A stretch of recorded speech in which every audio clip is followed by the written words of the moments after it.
Women of Willmore Wilderness is a story about 3 different women who traveled in the remote recesses of the Rockies through 3 different periods of time, not knowing each other. But all 3 traveled the same country, and all 3 kept journals, photojournals, and they also traveled in areas where few people have ever been. And the remarkable synchronistic connection between the images they took, the stories that they shared, even in some instances where the weather was the same adverse conditions that they had to face, and the fact that all 3 of them coped with issues as women, everything from children or taking young people out into the mountains to cooking on wood stoves. So it's a real camaraderie through time of the challenges that women face in the Rockies. How could it be that a handful of women in 3 different time periods could have experienced synchronistic events in this rarely visited wilderness expanse? My story begins in 1992 when my husband, Basil Leonard, an outfitter, purchased a trapline in the northern Canadian Rockies. But in recent times, the trails have fallen into disuse. There were few historical records from this area. No one remembered who had first explored here or cut the trails. No one could tell us anything about the history. And yet, I wanted to know who had made these pack trails, who had come before. The first woman is a lady by the name of Carolyn Hinman, and she came to the Canadian Rockies to do a 60-day horseback trip from Mount Robson through to Mount Sir Alexander and back in 1915. And we have a very old journal that we've published thanks to the White Museum of the Canadian Rockies. And the second woman was a lady who lived here in Valemount, and her name is Ishbel Hargraves Cochrane. And she was born and raised in the Mount Robson area. And she kept journals from 1942 to 1946 during the war years when it was really hard to find men to work on the trails. And she detailed stories about her sister, Margie Duncan, and about many of the men that were in this area that were boys at the time that helped her on the trail. And she basically was traveling all the way up to Grand Cache through the Rockies and then all the way back. I find it just wonderful to think that when absolutely nothing has changed since the time of Ishbel coming through here and all those early women. You cannot see the hand of man. It's absolutely beautiful out there. Nothing has changed. It's still as wild and wonderful as when they came through. The third woman is my journal from about a year ago.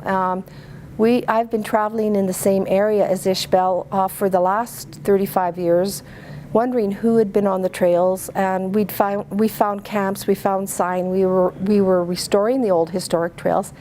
And I came to find Ishbel around 2006 and discovered that we were on her tracks and probably the first people to be there since the 50s when Roy Hargraves left the area. And we've been in the process of restoring the trails. So throughout the process that I was on, I was keeping journals and filming it and just amazed by the country and the people. My life changed forever when I first stepped into this awesome wilderness expanse. I am only now beginning to understand why.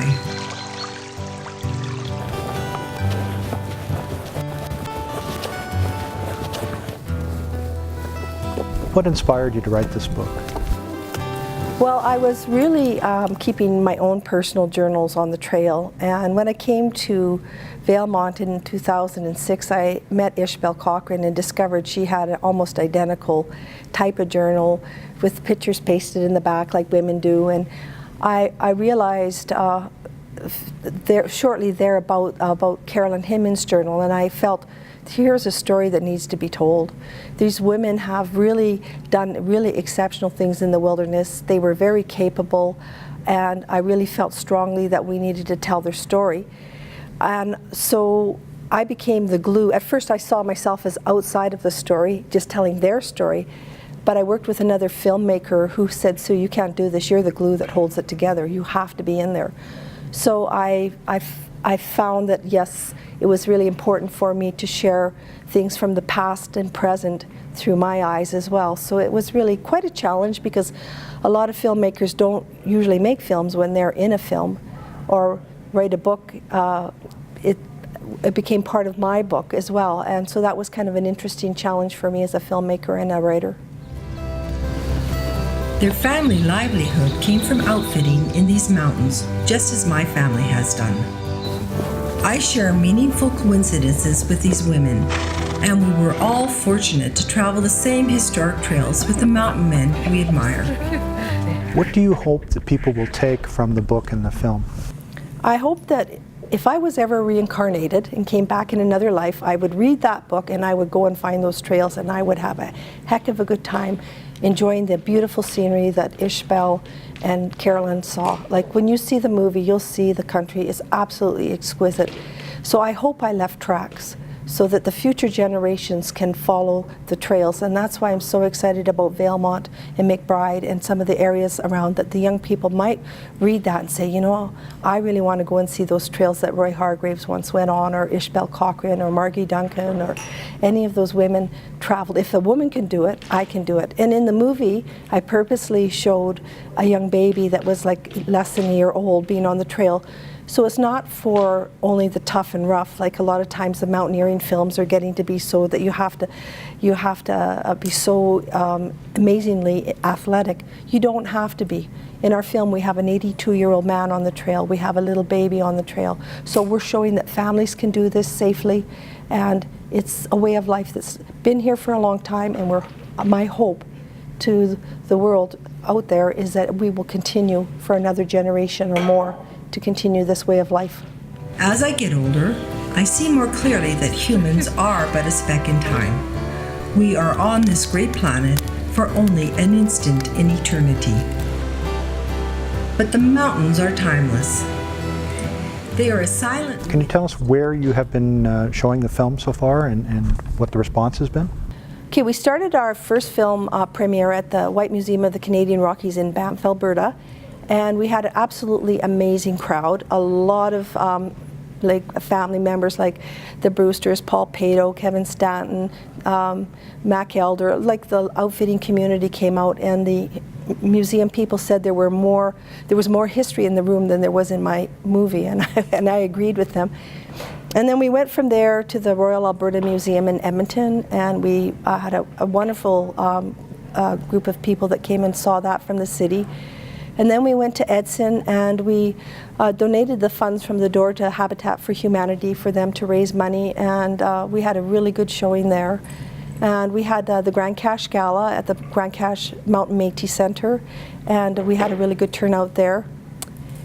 And next we went to Jasper, and we were raising money for their leaky roof at the museum, and we had a packed house at the Chaba Theatre. There wasn't even a seat available at the end. People were lined up in the back. And next we went to the Hinton Senior Center, and we came back from that. It was a full house, and really, I mean, people were very emotional, quite teary-eyed at the end. And the best place we played was yesterday at the Jasper Senior Center, and for me it was really special because Ishbel was there, and she had her eyes open for most of it. So I told her I would get it done, and I did. So I think, to wrap it up, for me, anybody who reads this through the book or through the film, is they will see a spiritual thread of connectiveness between life and death. That there is no beginning and there is no end. Time is woven together, and we really don't understand it. And as we move through the mountains and we see the synchronistic experiences that we have with each other and with time and space, it really makes you start to question life. So for me, I really wanted to put the essence of that in the book, in the movie, and I hope I was able to do that. If only mountains could talk. When we experience synchronistic moments, we see that the universe is timeless. Down the road on